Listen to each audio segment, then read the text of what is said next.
let's do it. Welcome everyone. This is the episode 3 of Coaching to Grandmaster with the potato himself, Hydra. Last 2 times we did PvT, now we're doing PvZ. We had a little hiatus. So how's your PvT? Better, worse? Do you lose to something? PvT is going great actually. I'm holding 2 base all-ins much easier. The only thing I sometimes lose to is just epic like late game because of late transitioning, but I'm working on that. Good to hear. So your worst matchup is PvZ, right? Yeah. Alright, let's get into it. So what's your general playstyle in PvZ, and what's your general problem in PvZ, in your opinion? I think scouting again is the downfall. Okay. Alright. I usually go for Stargate first into Phoenix Oracle. And you died to Nidus? I haven't seen any Nidus yet. Well, Oh, really? Damn. I have seen, but I defended the double Immortal. The main double roper after Stargate. But the super fast Nidus, like off of like 20 drones, should kill you if you go Stargate. Yeah, I haven't seen that one before. Oh, Like in alright. Well, that's good. If they don't do it, then we're not gonna change anything up. That's why many people open Robo these days and not Stargate anymore. Because it's kind of like... Oh, okay. So... Yeah, that's why you see in pro games, you've probably seen a bunch of Robo War Prison 3 Stalker thing. And another weird thing for PvZ is Stalkers in the beginning, and that's because they can deal with Nidus. And if you open 3 Adepts, you're not gonna kill Nidus, so... Yeah. But yeah, if they don't Nidus you that fast, if people where you're at right now with the MMR, they don't do that, then you don't need to change it up. Yeah, I haven't seen it in my games yet. Maybe it will come. That's good. So you do Stargate and Twilight, I guess, because you're opening Twilight here. Oh, it's a Twilight game. I thought this was Stargate. No problem. We can do this one as well. What do you do more? Do you do more Stargate or Twilight? Well, in this game, I saw you actually doing like adept claves. So I tried to like do that myself to switch up the Stargates. And in this game, I think it goes Nidus. Nidus foremost, and I really suck at that. Okay. It's still a good game to look at to fix the Nidus Swarmhost problem. You could have let Shade there finish. So if he has both queens on the natural that early, then there's no queens in the main, so you can always try to play around. But you just go for the third, and that's fine as well. So at this point, I mean, you can see him having a lot of money, so I'm not really sure why he's not getting a third. A potato maybe? Or maybe he's not gonna get it at all. Third now, but I don't know. Yeah. It's not So right now, if I see this, I would be very worried about a Nidus. So I would instantly try to chrono boost my warp gate, get vision in the main base, because that's the first thing I would think of. Like, no one does like 2 base Muta, right? Or 2 base Hydra. I mean, 2 base Hydra, it's like it's possible, but not very common. So I would think it's a Nidus for sure. I would probably like reactively start Robo instantly, and maybe add even more 2 more gates, because his economy is not going to be very great off of 2 base. Another thing, if you're doing the glaive opening, you need to have 4 gates done when your warp gate's done. So you're a little bit late on the warp gate, yeah, on the 2 extra gates, just so you know. Okay, let's see. And make sure to support the Artosis pylon with the Dasis pylon. But otherwise, it's gonna be a yikes. Yeah, so vision in the main base. Like if he goes for a normal Nidus, you might be. Yeah, right now I might die. Yeah. Yeah. So this is like, I mean, it might work out. Like you might not die, but if this was a fast Nidus, especially because you didn't see the third, you just die straight away. He Nidus is the main base, and you're dead.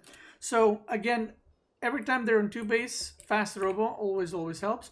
Especially with like this Overseer, like now you know he has lair as well. So you should know that there's some shenanigans going on. Okay, Robo is there. You're getting a third.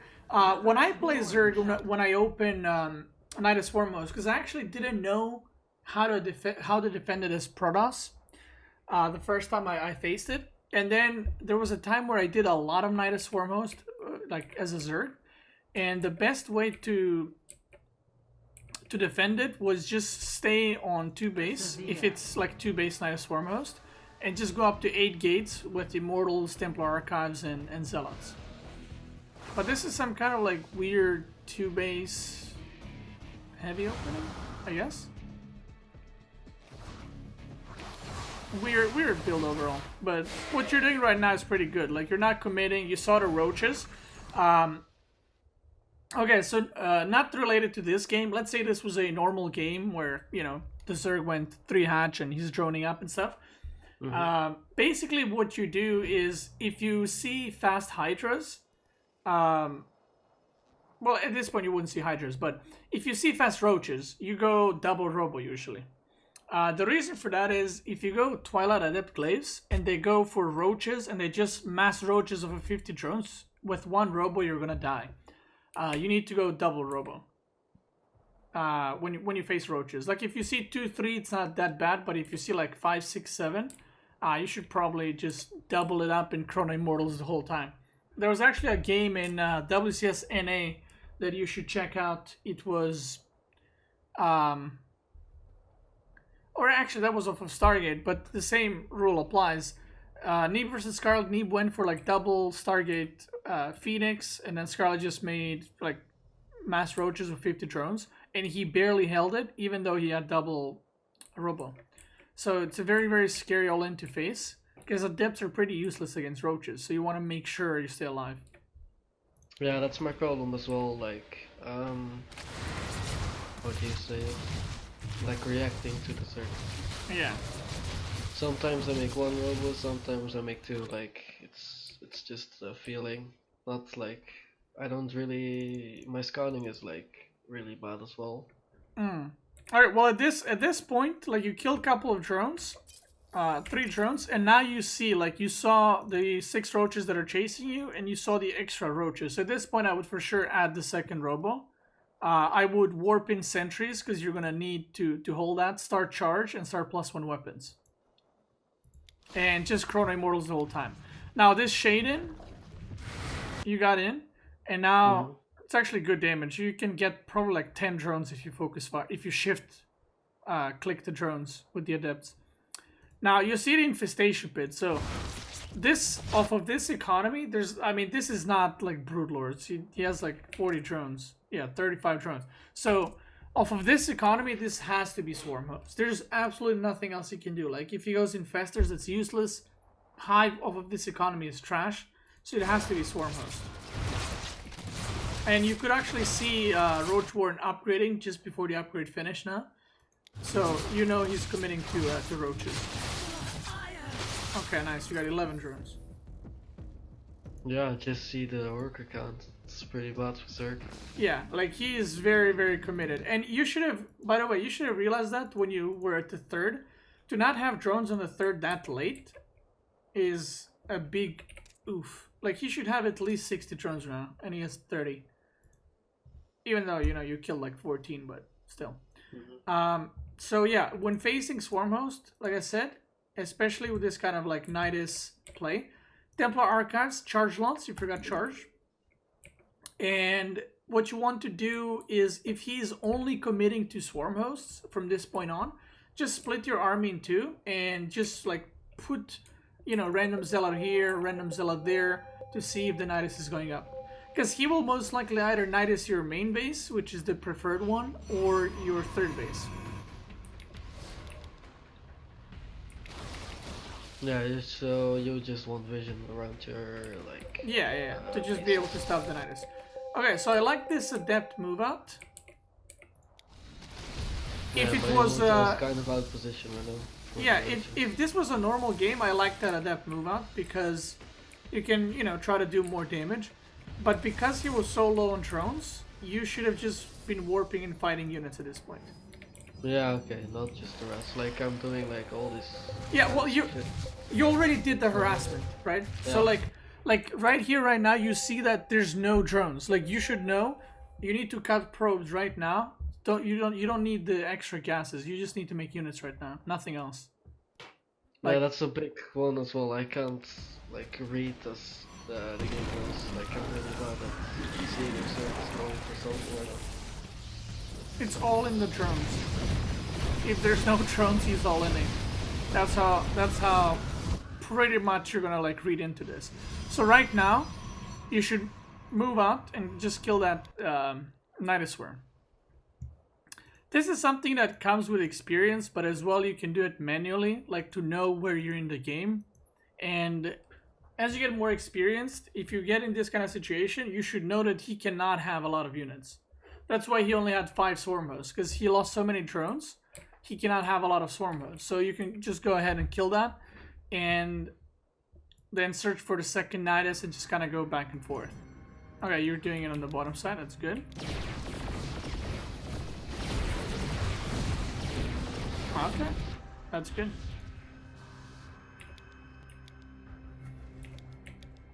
Okay, you're doing good with the adept. This observer, I would maybe like put it like over there or on top side. Either way. Yeah, just to vision as well. Yeah, what you can also do It's is kind of useless being here. yeah. What you can also do is grab the prism and just defend with that. So grab 2 immortals and just you can patrol on this side with the prism, put observer on top side, and put the unit like here, and you're safe. Yeah, okay. And then yeah, because he can't kill your prism. There's nothing you can do. So at this point as well, because you did so much damage to the drones, you could have actually just skipped Storm. You could have made Archons and just killed them with just Zealot Archon Immortal. Especially because he invested in harassment units. Swarm hosts are just like mutas. If, like, you saw that in pro games, the most common thing when Protoss see mutas is they just go across the map and kill the Zerg. Especially if, like, Protoss did some damage. Because the harassment units are obviously not good for fighting. And if you get caught off guard with, like, Swarm host or muta, and you have bigger army, you just can't catch the harassing units. You can just go across the map and try to either kill the Zerg or do as much damage as possible, or force them to use those harassment units defensively instead of offensively. That's why a lot of Protosses, when the mutas come out, like they don't have Phoenix, they don't have cannons in the middle line, so they're like, well, I'll send my whole army across the map, because he can make a choice. He'll either defend, or he's going to, base trade basically. But if you base trade with like 10 mutas against Protoss army, that's obviously not gonna work out for the Zerg. Yeah, I should be more aware of the situation and how the game is going, because then maybe I can make like timings or something. Yeah, what you should do is go through like 5 replays of your PVZs when Zerg goes normal games, like normal macro games. And obviously the main is going to be fully saturated, most likely the natural as well. Even if they do some kind of all-in, it might be fully saturated. But if you go to a third and there's no drones, that's an all-in. So you can compare 5 games, and look, let's say at 5 minutes they have 10 drones there, and that's a normal thing. So when you play next game, if at 5 minutes there's no drones, then there's something weird going on. Not necessarily maybe an all-in, but something, that's not normal. Maybe like a, semi-push, semi-all-in, or maybe he's teching or something like that. Okay, yeah. So like 5 minutes, drones at the third. I mean, I just gave a random number, but whenever your like adepts are going to scout with this build, or whenever you're pushing out, you should kind of have those notes, quote unquote, when and how many drones the Zerg has. It's the same thing applies when you go with the first adept, to scout across the map, with the very first one. And if you see no drones in the natural, and you're like shading in like 3-4 times and there's no drones, he's probably doing a Nidus or Baling bust, right? So it's the same thing with the third base. If you go to a third base with an Oracle or a Phoenix, and you just don't see drones going there at all. And you go to the natural, and there's a bunch of larvae making or eggs making something. It might be just a bunch of roaches or just a bunch of lynx. Yeah, okay. And again, knowing when to attack the Zerg is, yeah, and that comes with experience. That's the thing. It's not something that I can be like, well, if you kill 10 drones, you push, because in some games 10 drones is gonna be half of these drones, but in some games 10 drones is gonna be like from 80 to 70. So it doesn't really mean much.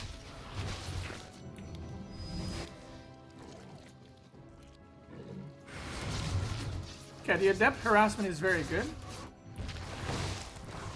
Very, very good. Yeah, you played this game pretty well. Wait, did you lose this game?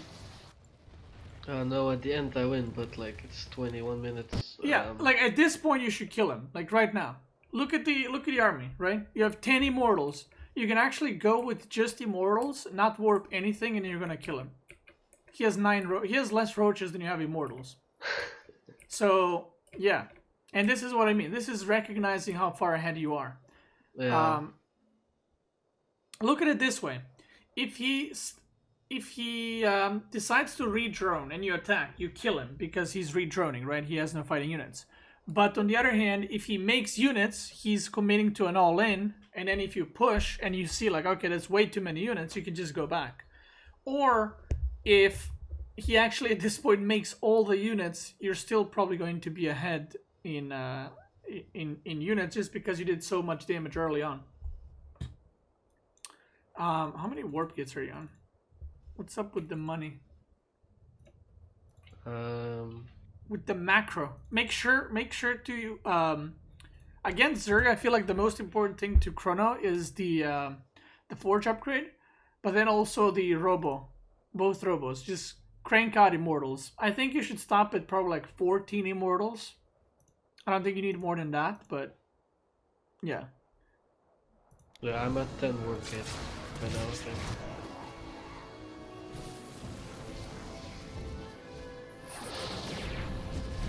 See, like right now, what I would do, defend this, and just go across the map straight away.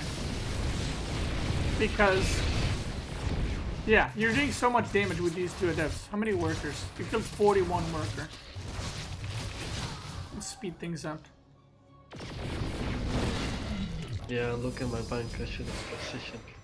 Yeah, see, there's a point where killing workers is great, but the first adept glaive push was great. The second little warp in 2 adepts here and 2 adepts here was great. The third one, the fourth one was great. But right now, this is not actually doing anything. Like, you're killing drones, but he's just remaking them, and his economy is getting bigger and bigger. So these units should have been like zealots that can actually kill stuff properly. Like, it's actual threat to his army. And you could have pushed the bottom side with your immortal zealot archon unicom. Because right now you have no archons and no zealots, and that's because you're warping in adepts the whole time. Yeah, now just now he's starting to get value with his swarm hooks as well. Because till now they didn't really do anything.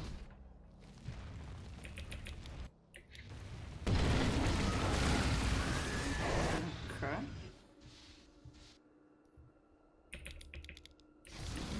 Yeah, and look at his army now. Yeah. Yeah, PVC, I mean, not only PVC, TVC as well. It's a lot about timing when you push out. And it can be like the difference between winning and losing the game. Like right now you might be like, wait, how does he have so many units? I always tell people, whenever you play against Zerg, you never kill their economy, you just delay it. So that's exactly what happened this game. You can't kill Zerg economy, you just delay it because they can re-drone so quickly that every time you delay it, they need to remake it, and that's your timing to push. This works exactly the same in TVZ and in PVZ. Yeah, okay, I understand. Yeah, the Zealot warp in right now. If it was earlier, it would have been great. but doing the Zealot warpins is almost never gonna work. Unless the opponent is either like on your side of the map, or you are on this side of the map, like pushing with your whole army and then warping in Zealots in the main. Yeah, So- just warping in without any support. Yeah, that's not gonna, yeah, because if he's defensive and you're warping in, he's just gonna go and kill your Zealots. So War Prism, Harassment, or counterattacking with a bunch of Zealots, it's all about timing. It's the same thing if he was, like if you're here and you warp in 10 Zealots in the main, he has a choice. Is he going to split the army? Is he going to send the whole army one way or the other? If he engages your army, then the Zealots are going to kill his whole main base. And same thing applies if he was attacking you. If he was right here, like pushing with his whole army, and you warp in 10 Zealots, like reinforcements are going to have a hard time dealing with that, especially if he's maxed. So he has a choice. He either commits and pretty much all ins at that point because he's going to be losing bases, or he's going to run back. But if he runs back, he's already losing stuff, so you kind of gain on value. Yeah, you need to know when to warp in. Yeah.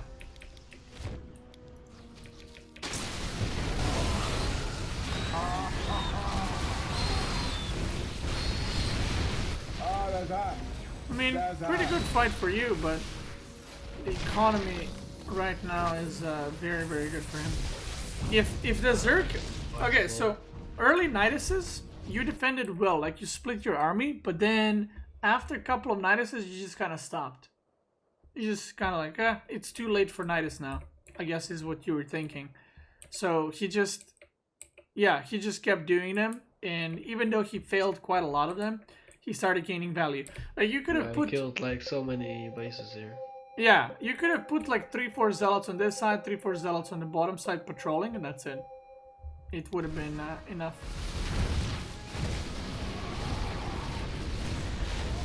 Oh no, the Prism. Actually, you could have won here with the Zealot Warpins, but the Prism fit the hands. Now, whenever he uses Locust, you should just run back, run to the third.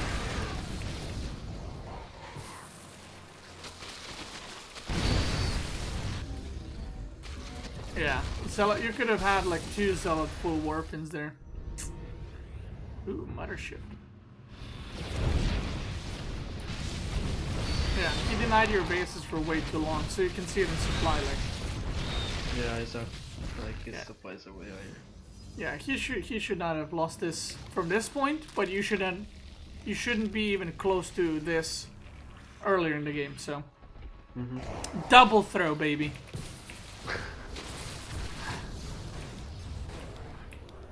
Nice.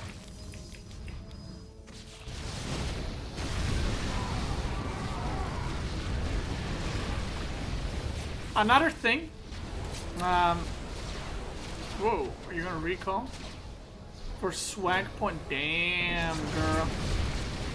It's not gonna work out there, but... Yeah, I can imagine the Locusts are gonna pull over your army very soon. He doesn't have detection. Oh. Oh my god, he just went up the ramp and lost everything. Amazing. So, one advice, never attack the Zerg into the natural unless you're sure you're about to win the game. And what I mean by that is if you catch like 20 roaches and he has 10 left and you're going to naturally and kill him, sure. If you're in this kind of situation, it's very, very risky to push into the natural. So my suggestion is just eliminate the economy one by one.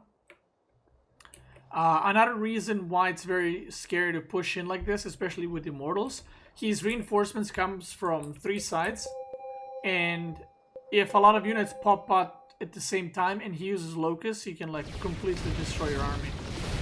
While if you're, pushing on the bottom side, he can't really flank you. So you're gonna know how many units he has and where the units are. Natural isn't really a lot of economy left as well. Yeah, like for example, right now, if you asked, a casual potato, right? Was this good for Protoss? They're like, yeah, he killed the main base. But, I mean, who cares? There's no gas on one of the gases. There's no minerals. All the tech buildings are still alive. So you technically killed an empty hatchery that doesn't do anything.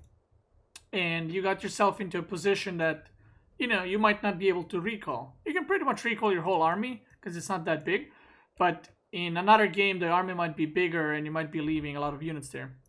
And he's still fine on economy, by the way. Like, you actually haven't done anything specifically to his economy or tech. Killed Hyde, but he doesn't really need it. Yeah, it's just a really messy game. Yeah. So always try to go for the economy.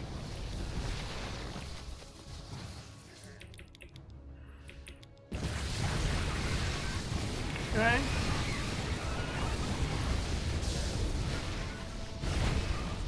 Yeah, so if you look at it this way, I mean, he's pretty much dead, but it's very close to close on the supply. If you kill this base and this base instead of main and natural, he actually is not mining. Like, he has 2 mineral patches on a natural and 4 in the main, and that's game over. You don't need to do anything after that. But in this position, it's kind of like still scary because he can still mine and still produce units. And in these kinds of situations, which you probably know, like sometimes you're not sure if he has a lot of units or if he doesn't have a lot of units.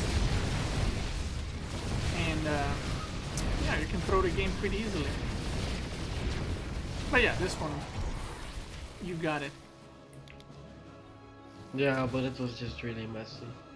Yeah. True. It was one of those, like, yeah, you won, but You didn't really want, yeah, you could have won 20 minutes ago. Not 20, but like 15. But yeah, that's PvZ. It's all about the timings, like knowing when you can push. And in my opinion, honestly, if you're trying to learn PvZ, since it is your worst matchup, it's better to, let's say, kill 5-10 drones and be like, I'm not sure if I should push. Like, I'm not sure if that's enough. In my opinion, you should push, because that's how you're going to learn when you did enough damage to push and when you didn't. Because if you never push, you're never going to play PvZ well, because you're never going to learn when the exact timing is, if that makes sense. So you should rather push when you do some damage or when you think you have a timing, and then if you lose the game, see, like, did I lose because I microed bad, or did I just not have a timing there at all? Did I just mess up? So that next time you can kind of compare the experience with that game that you either won or lost. And the more games you have like that, you can kind of have the knowledge of an experience of when to push, when to stay back, and where in the game exactly you are. Yeah, okay, that's really good because I struggle a lot with that. Yeah. Yeah. Okay. Any questions regarding this game? Not really. Just messing up everything and then winning out of luck. I mean, a win is a win. This was definitely one of those wins where you can learn a lot from. One thing to note is always try to... Oh, another thing why it's bad to push into the natural, it doesn't let your prism do anything. Like, you can't warp in the main because you're basically warping in with your army. And I think as a Protoss, it's always better to attack here and then have the 10 Zealot warp in the main, or 8 Zealot. Because then you kind of always do damage. You're either going to do some damage in the main or on the 4th. But if you kind of put all your eggs in one basket, then it might go well, but you might lose the game as well. You might throw the game. And yeah, just pay attention when you're doing the warp-ins. Like, if he's fully defensive and his army is super close to his base, don't do the warp-in. But it's just a waste of minerals. Yeah, like he's just gonna defend it. So he's either on your side of the map and then you do the warp-in, or he's defending your army on some other place and then you do it. One thing that you can also do is try to do more Zealot run-bys. So, for example, again, it was hard in this game, but even when you pushed into the natural, you could have sent like 10 Zealots to the 4th base on the bottom, just to deny the economy. Yeah, okay, so still not too prone, but... Yeah. So the reason for that is Zealots are actually very bad in your army. Like, you don't want to have... You want to have some Zealots, but you don't want to have a lot of Zealots. Because you will either lose them to Banelings, if the Zerg goes for that kind of playstyle, or they will just die to lurkers or something like that. So basically the perfect situation in PvZ, you want to have like 10-15 Zealots at all time, with your army, so that they charge in, they absorb the damage, and then as soon as they go, you want to warp in another 10 zealots with your army and send them in. Because they're the ones that just need to charge in, die, and that's it. But if you have 30 zealots at once, they're all gonna die because splash. Usually Zerg has splash, whether it's Banes or lurkers. And then if you don't have a warp in, the next target for killing is your Immortal Archon army. And if he surrounds it with like Zerglings or just Mass Roach, you're gonna lose the game. Yeah, it's the same as PvP then with the Zealots.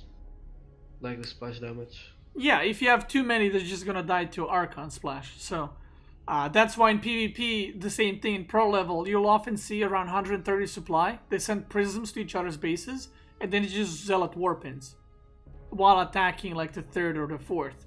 Because whatever the other player decides, the guy that started warping in kind of has a little bit of an advantage because his Zealots started attacking first. And basically your main army should be consisting of mostly Archons and Immortals, because like those are your damage dealers, and Zealots are just there because you have minerals and you might as well warp them in to do some damage. Okay, I'll give you lobby host. Let's check another replay.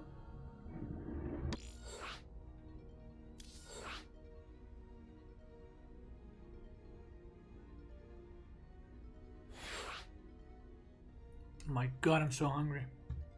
Okay. Since you have to go soon, let's do this one as well. And I'll give you some pointers at the end.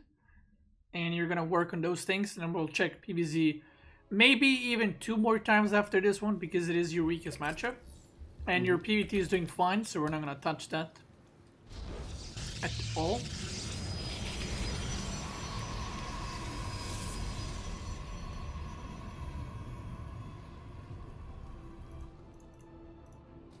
By the way, just a random question. Sure. If you play against random, is it better to wall off here or on the main? Well, you can do it in the main. So, okay, so I actually had this discussion with people on my stream. You know, with people saying that I'm random and I should tell my race and, you know, blah, blah. And they're like, yeah, but it's so hard for Protoss, you know, and they're crying how Protoss can't play and stuff like that. If they wall off on the natural, then it's really bad against Terran Protoss, blah, blah. But actually, SOS in GSL played against Zerg. I can't remember who he played against, but he was walling off. He was actually building the first pylon next to the Nexus in PvZ, and then he would put Gateway, Cybercore, and the second pylon would be on the natural, and then he would like get the Nexus. Obviously, like it would be normal expand like pylon Gateway, but the Gateway and the Cybercore would be in the main, and then the second pylon would be on the natural. And if he would spawn an all-in, he would just quickly wall off the natural.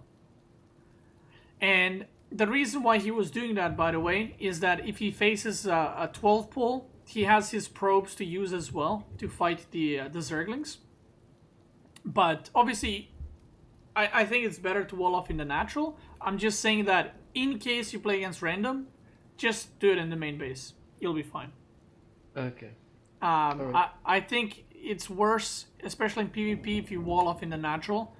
If they do like proxy mortal or 4-gate, they're gonna kill off your gateways and your cybercore. So yeah, that's gonna be rough. And it can also like just break your wall and then shade into your main base, and yeah, it becomes very, very rough.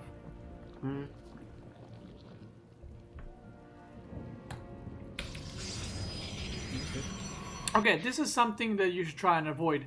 So building placement, right there. If he does a Ravager all-in, he's gonna bile your Cybercore and your Pylon. So what you want to do... okay, so you want to put them away from each other? Yeah, so you want to put them 2 hexes away. So right now Cybercore and Pylon are together. Gateway and Pylon are 1 hex away. So you actually want to put Gateway a little bit to the right. And then Cybercore basically in the same line as the Gateway. The reason for that is you can build like Pylon or Shield Battery to fully wall off if you need it much easier. Because sometimes you're going to screw yourself over with the bad Pylon placement and you're going to have a hard time walling off. Because, for example, let's say he goes for a Bane Bust, right? And you have the second gateway on top. If you put a pylon or gateway on the bottom, he's still gonna Bane Bust like very easily into your pylon from then on. But if your pylon is more back, it allows you to like maybe do a double pylon wall off or gateway wall off or something like that. Yeah, okay. And also for the roaches and ravager bonds. Yeah, I sometimes die to like stupid 12 coup or something, and like, Yeah, feels bad. yeah, feels bad, man. It's just because my placement is sometimes really shitty. Yeah, that's something to be careful of. Okay, so you saw the third, good scouting. Second, wait, third guess? It's an interesting guess. You're gonna have way too much gas. Think about my vote order to say, because You're gonna have way too much gas. I can already so see it. should we make the third and fourth gas? Or? Yeah, so you can see you're gonna be in 300 gas, like not whole game, but for the next like 2-3 minutes, you're gonna have way too much gas. So, yeah, as you can see, 500. That's like basically having like 1,000 minerals at this point. Okay, so I'll go back a little bit. A little bit more. Okay, so first of all, make sure you have 3 gates. 3 gates. Okay. People did a lot of testing, and basically you need 3 gates to hold off the link floods that they're doing. If you have 2 gates, it's not enough units. 3 gates is the perfect number. 4 gates is too many. You don't need it. So, first things first, you need to have full saturation and natural. Like go up to like 17, 18 probes, and then when you have 3 gates plus a Stargate, then get a third. And by then, you're gonna see what the opponent is doing. So you're gonna see like he's going mutas, or he's going roaches, or he's going whatever. And if he's going normal build, quote unquote, like maybe just Link Bane Hydra, you can stay on 1 robo. If you see roaches, the same thing applies. You go double robo. And just kind of, you know, that's after getting the third base. So for example, if you had a third gate right now,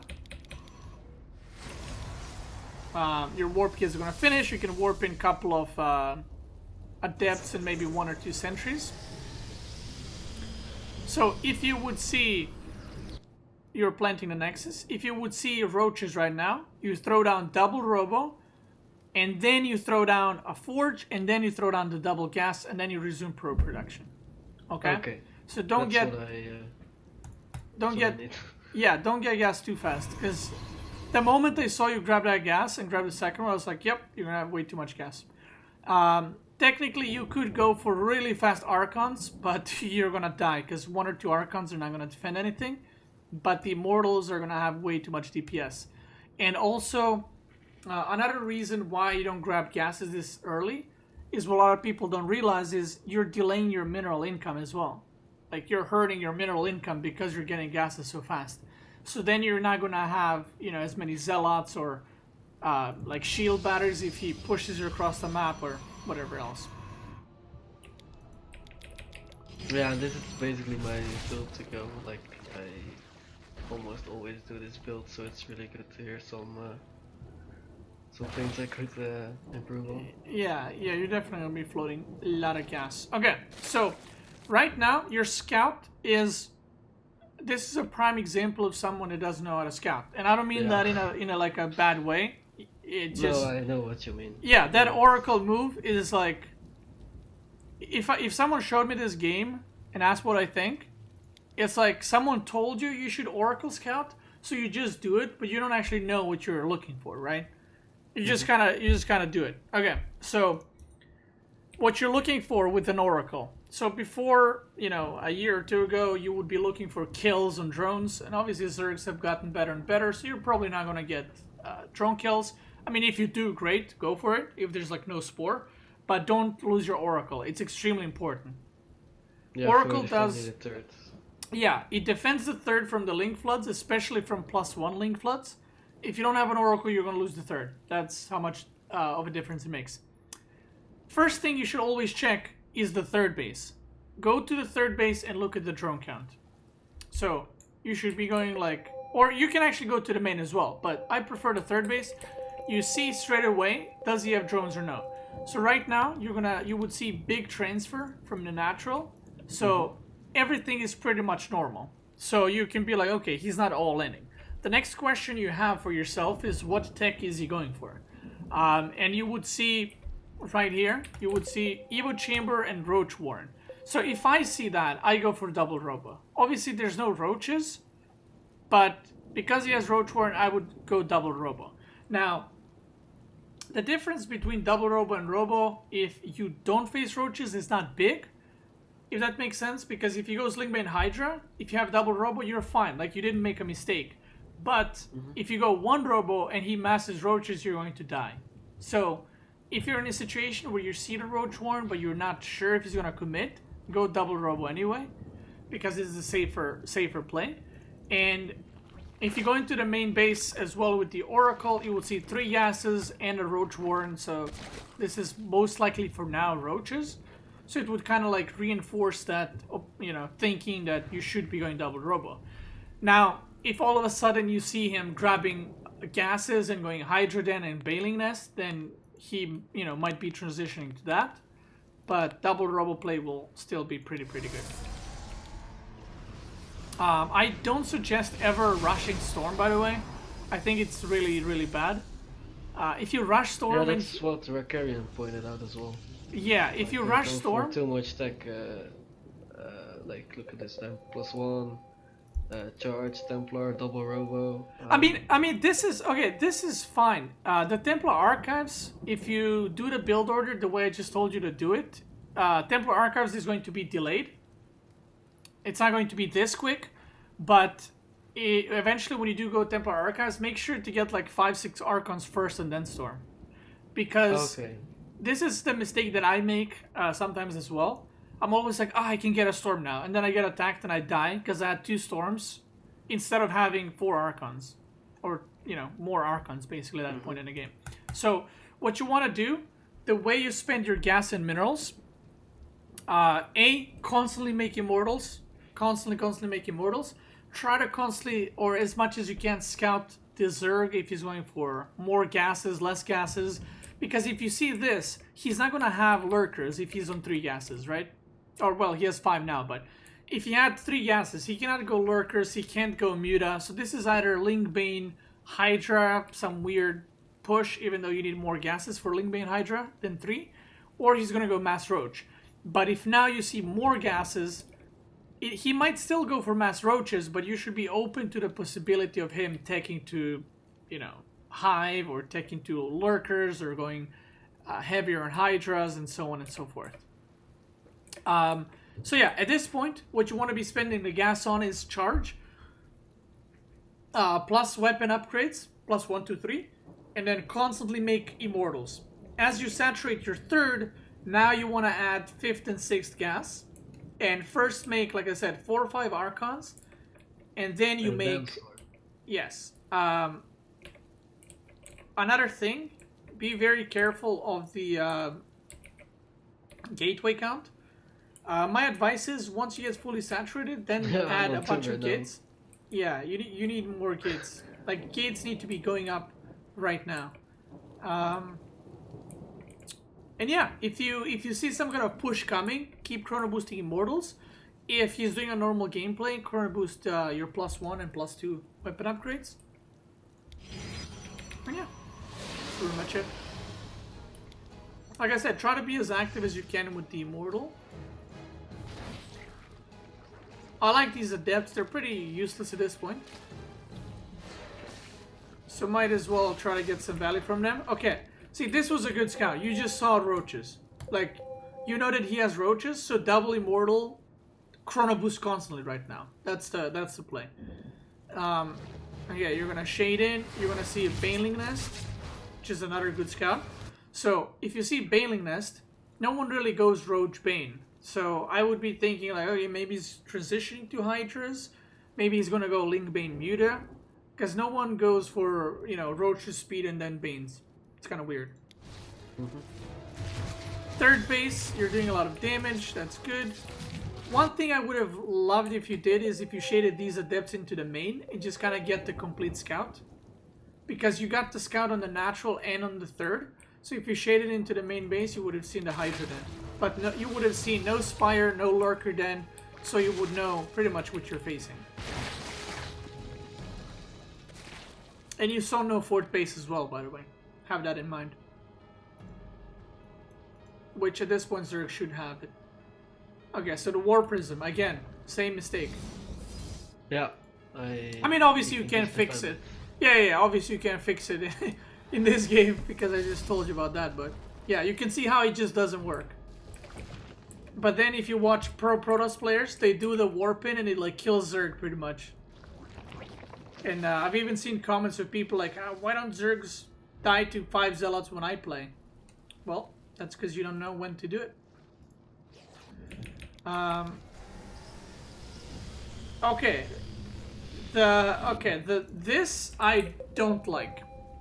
So, this used to be a common thing of walling off your third for like 6-7 years of StarCraft, basically. The reason why people stop doing it is if they go lurkers, you will lose all your production.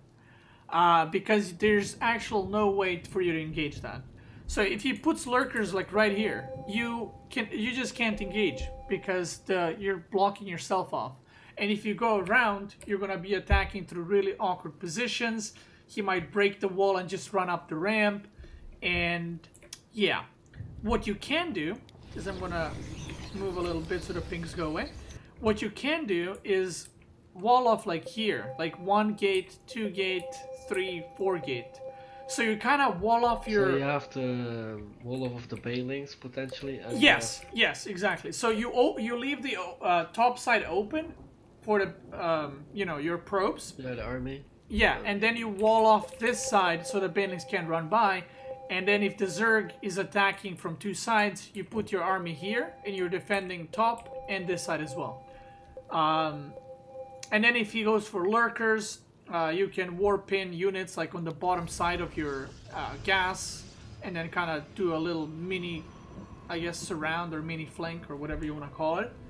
But yeah, if he puts lurkers on the ramp right now, under your gateways, you're going to lose all the gates. And you can see also the move out, how weird it is. You have to go around. So if he attacks you now, if he activates the stasis traps, you can actually like kill 2-3 gates and then move away because your army is just kind of like running back and forth. Yeah, the reason why I do this is it worked in other games. Like you have a couple high Templar with cannons and they can push up the ramp.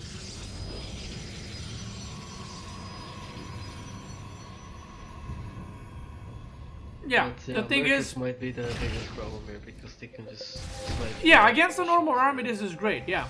But the higher you go, a good Zerg, when he sees that, he's gonna make lurkers and he's gonna kill all your gates. And he's actually going to just kill you after, because if he trades, he wins because you have no gateways. Alright, this is a another thing we just talked about. Yeah, no scouts. And no fourth attack. Yeah, you're attacking into the natural again. And you're about to see why you don't attack into the natural, I'm guessing. Yep. Just goes for full, yeah. Yeah, not only you're on creep, you're attacking into the natural. Yeah, you're gonna get exactly surrounded what I told you. You're gonna get surrounded from the third base plus the reinforcements. Yeah. No. Yeah, and that's game over. I mean, I don't know how he doesn't win this game, like right now, off of this, but... yeah, that was an oof. So... yeah. If you pushed in through the bottom side, like here, for example, you can clear the creep, you can maybe put an observer on this side so you can see the army movement. And then if he tries to flank you, what you do, like from here, right? Let's say your army is around this area. I'm gonna go back a little bit so the pings go away. So, if your army is here, he can obviously flank you, right? From the middle position, like here, here, and here. But what you do is you leave your army there, you clear the creep, and you send 5 zealots to this base, and you just wait. If he goes for the flank, you pull back, and then he's entering this choke right here, and then you just spam storms. But where you are right now, there's no place for you to move to, right? Like, you're just dead. There's no way to retreat. There's no way to make the Zerg kind of funnel their army. You just kind of killed yourself, basically, with that engage. So be very, very careful about that. Even if you just cut off the 4th base and kill some drones, you're still ahead because your 4th base is up already. And again, the War Prism here play is useless completely because your army is right there, his army is right there.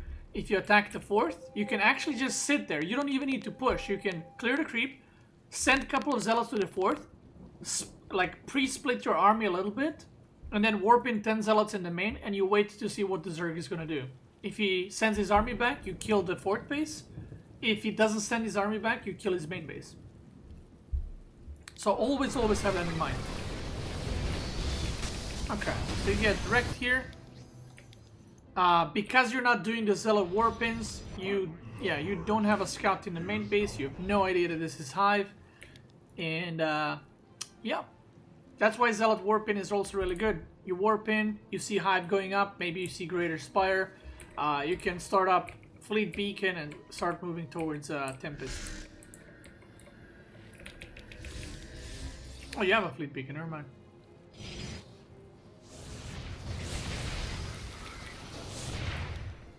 I have no idea why he just ran away from there, but okay. He could have killed your gates. But alright.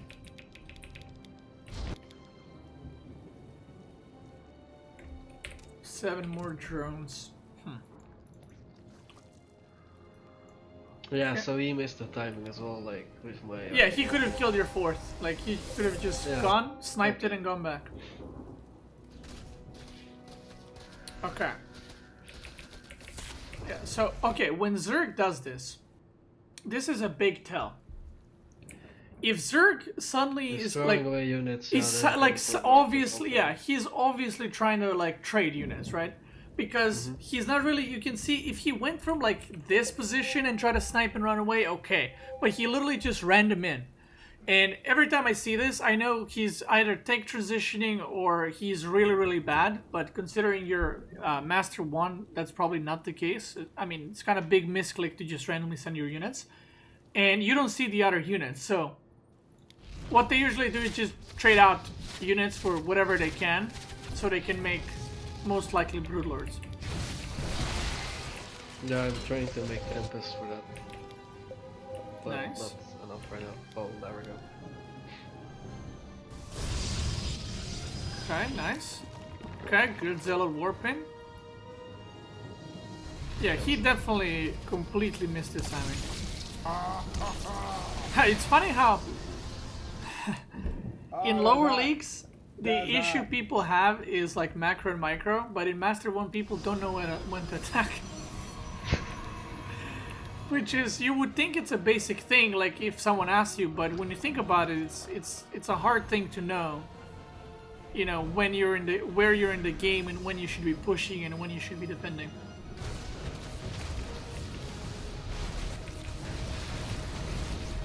Okay.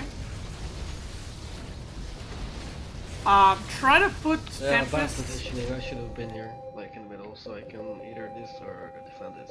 Yeah, I mean this is another case of your wall kinda, you can't chase him, right? Like it's just not gonna happen. Because of the gates. Now, try to put Tempest on one hotkey and then Shift Q on the Broodlords. Where's your Oracle? Okay, it's still there, good. So try to not A-move too much. What you wanna do? I just control click the Tempest and then shift click the Broodlords. Yeah. Do you use the 2 hotkey for anything? Like number 2? Mostly War Prism or something. Okay, at this point I think it's better to use it for Tempests. Yeah. So just tag the Broodlords. Like right now, I don't think it's good to go in. What you can do is get your ground units out of range from the Broodlords, tag them with an Oracle, and then shift Q the Tempest onto Broodlords. So he can either engage into your army, which is better for you. Whoever is defending is having the advantage, or he's gonna run back, but you're gonna kill a couple of Broodlords, and then you push in. If you just engage like this, look at your army. It's kind of like derp. Like it's not really a concave. It's just they're just a ball. And his army, Yeah. if he turns on you, he has a very good concave on you.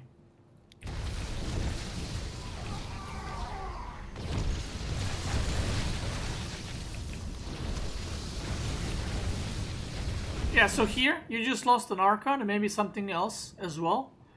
But you could have just killed the Broodlords for free. Yeah, I'm trying to kill them. Yeah, like right now what you're doing is good. You're forcing him to... See, this is exactly it. He has to attack into you right now. And every time he attacks, you just stormed.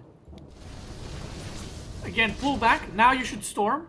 Keep attacking with Tempest. Storm. Pull back. Now you can just keep shift-clicking on the GG alerts. This is good for you. As long as you're shooting with Tempest, you're winning. So now he's forced to retreat. There we go. Don't overcommit with the ground army. That's why you want to have the separate hockey. Yeah, nice. Yeah. And that's what you do in PvZ the whole time. You just keep doing that. Again, focus fire. Nice.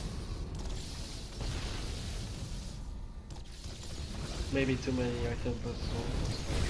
How many do you have? Like 7. I would say, yeah, 6, 7 is a good number. Don't do more than that. But 6, 7 is a 6 to 8. I would say 8 is max. But you're never gonna use full energy 8 High Templars. They're most likely going to die before you actually use all the storms. Okay, so this is something that you should definitely work on and fix. A lot more hold position, because you're trading well. You're still trading better than he is, but you're bleeding on an Archon here and there, which is something you can obviously I should improve. just move to the Tempest and not the Archons. Yeah. But yeah, you still traded better. Ooh, no observer. Yeah. 2 cyber cores extra. Pog. 3 cyber core builds. I don't know what it is. That's why Blizzard's nerfing the cyber core upgrade, dude. The 3 cyber core build is insane. Oh yeah, the creep at this point in the game. Or something. The Same with the observer. I have no observer of this, and it's yeah, like the creep spread is not extremely important in PvZ, but I mean it's a lot easier to fight off of creep.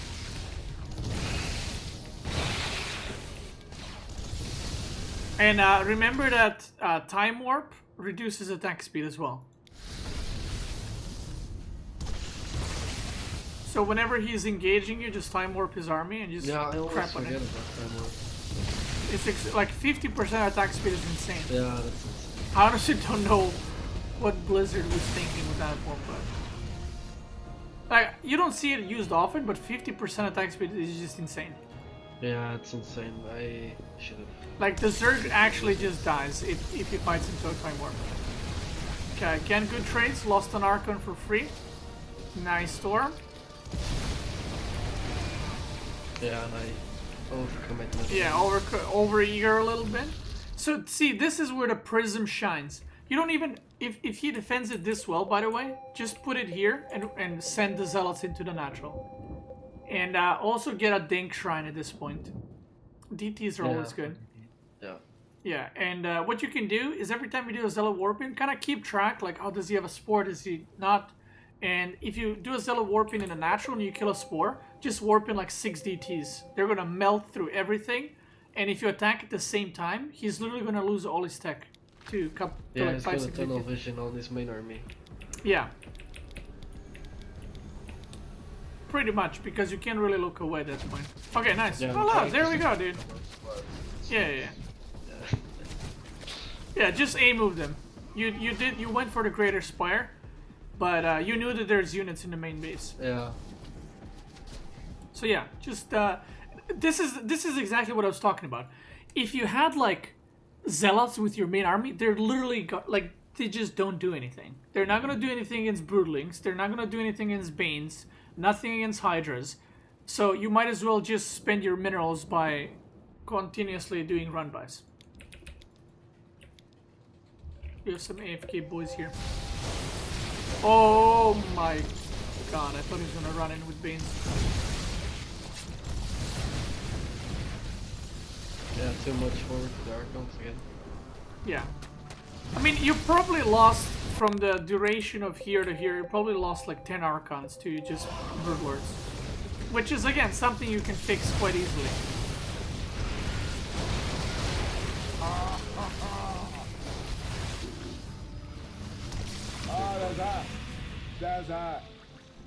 This is a very, very good spot, by the way, to mass charge lot counterattack.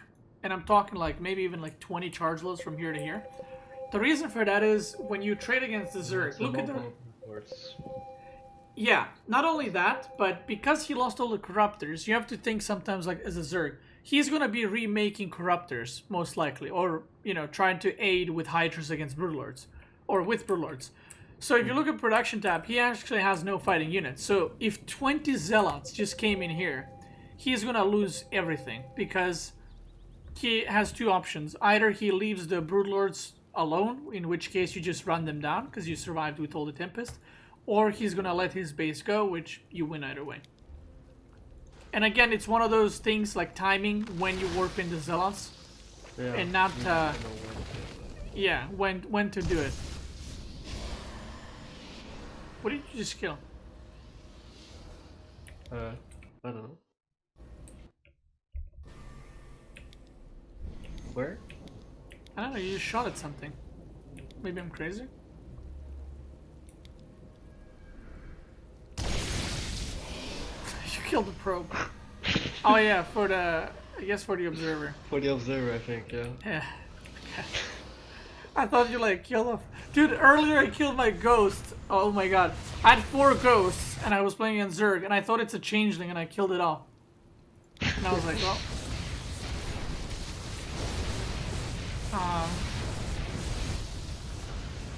Yeah, I should have tagged the Oracle. Yeah, I mean, I would say this is like extremely unwinnable for him. I don't know if carries are worth it, by the way. I cannot.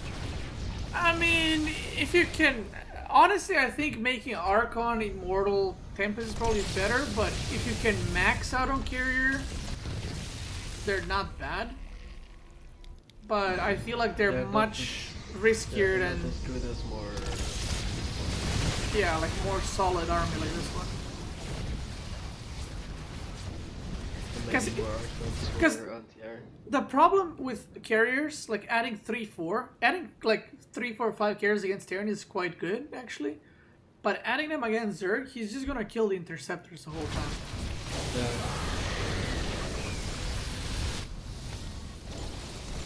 Nice storm. Okay, that was a good trade. You lost the mothership, but you killed all the corruptors.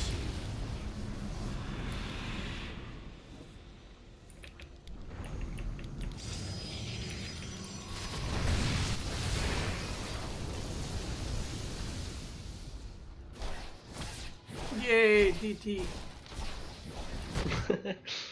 Finally. Okay, this game is pretty much done. Okay, do you have any questions regarding this game? And I'll give you some notes to work on and practice for next time.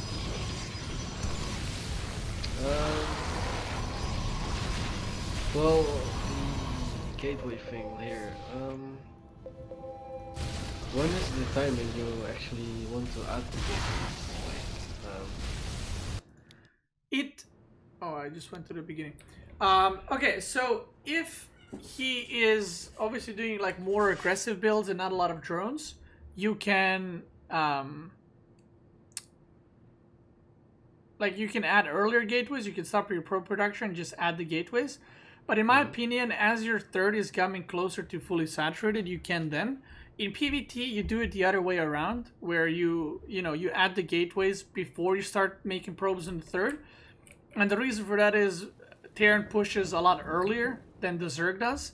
And because you're constantly producing 2 Immortals, you're still going to be spending a lot of minerals on that. So basically, if you wanted to add more gateways before 3rd was saturated, you would have to cut the Immortal production most likely. And you don't want to do that because you need those. So as your 3rd base is like reaching 12, 13 probes, you can add the 5 extra gates. Yeah, that's it. Okay. Any other question? You want to keep the immortal production? Yeah, the whole time. Like constant, and the upgrades, and then storm like way later than what I do. Yeah. And then First the gas timings were really bad. Yeah. Okay, so these are your pointers. So first things first, the wall off. Make sure the pylon from the gateway and cybercore is 2 hexes away. Mm-hmm. It's like yeah, fix the build order as far as gas timings go. Try to remember, if you see roaches, double robo is the way to go. Whether you're opening Twilight or Stargate, it doesn't matter. If you see mutas, you need Phoenix. Like don't be like, oh, I see 5 mutas, it's fine. I'll skip Phoenix. If you make 10 more, you're gonna lose the game. War Prism. So try to think about a little bit when and how you're using the prisms. Yeah, 2 prong attack and stuff. Yeah, try to be more active with the Zealot warpins. That last game you had a lot of cannons, and that's fine on your like all the bases, and that's fine. But look at it this way: those could have all been Zealot run-bys earlier. Yeah. Okay. Next thing, the Tempest. Keybind them to 1 hotkey and use hold position when you're doing that kind of micro war at the end. Next thing, never attack into the natural. Unless you're 100% sure you're about to end the game, always attack the 4th base or the last base, whatever it is, whether it's 3rd or 5th or 6th, because those bases are farther from his main, so then you can use the War Prism and do the big Zealot warpins. Even if you're defending. You can get flanked, yeah. Yeah. Even if you're defending, like let's say your 150 supply line is attacking you, it's 99% of the time better to just warp in 10 zealots across the map, because again you're making him choose whether to go back and defend or to keep attacking you, which puts him at an all-in position. And since you're Protoss, if you're 150 supply against 200 Zerg, you should be able to hold whatever he's attacking you with, and you should either have storms or force fields. So if you do lose the battle back at home, you probably mismanaged something. Or mismicroed. So those zealots, put them to use. Never try to have more than like 10-15 zealots with your main army. Try to be very, very active with those. Clear creep. Don't forget that. The adepts move out were good. I like them. Just try to not overcommit. Another thing you should be working on is, like I said, when you do damage, like let's say you kill 10 drones, try to make a timing push off of it. So let's say you're grabbing a 3rd and you just killed 10 drones with your adepts. Don't grab the gases on the 3rd. Just get 16 probes, go like 10 gates, get Templar archives, and just push with a couple of Immortals, Prism, Mass Charge Load, and Archons, okay? Try to do that a little bit more. And see what happens, basically. And then check the replay and be like, okay, why did I lose that if I did that much damage? And if you have any games, again, that you're not sure, you killed a lot of drones and then you did a push and you failed, save those replays for next time. So next time, only losses in PvZ. And, just any replay that you have any questions for, save those. And we'll check them out. And the last thing is, don't wall off your 3rd like you did. So wall it off so the banelings can't run by. But don't fully wall it off, because it's going to make it very, very awkward for you to engage the Zerg if he goes to your 3rd. Yeah, and the scouting as well. With the Oracle, that's right. So with the Oracle, so what you're checking with the Oracle again is the drones on the 3rd, drones on the natural, and then you're checking for tech and how many gases. So even when you do the 2nd fly in a little bit later, check how many gases he has. If he has 3 gases, he cannot go Broodlords, or he cannot go Lurkers or Mutas. It's probably going to be very mineral heavy army like Link Bane, maybe Mass Roach, Hydra. I mean, even Roach Hydra he can support off of 3 gas. So yeah, try to pay attention a little bit more to that. That's a lot of work, a lot of tasks, but in a way, good thing is that you're bad at these things, because these things are something that you can start doing in the next games already and try to focus on. If, for example, your control was terrible, that's much harder to work on because that requires a lot of time. But most of these things that I told you that you need to fix are something you can fix within the next like 5 days. Mm-hmm. So yeah, like I said, put those down, like write them down somewhere and just try to work on one thing at a time when you play your games, or if you want to do more, do more. But yeah, that's it. Any last questions? Any last words? No, that was it. Thank you for the coaching again. No problem. Okay, well, go practice, slay some Zergs, and good night, and good luck in your games. Good night, man.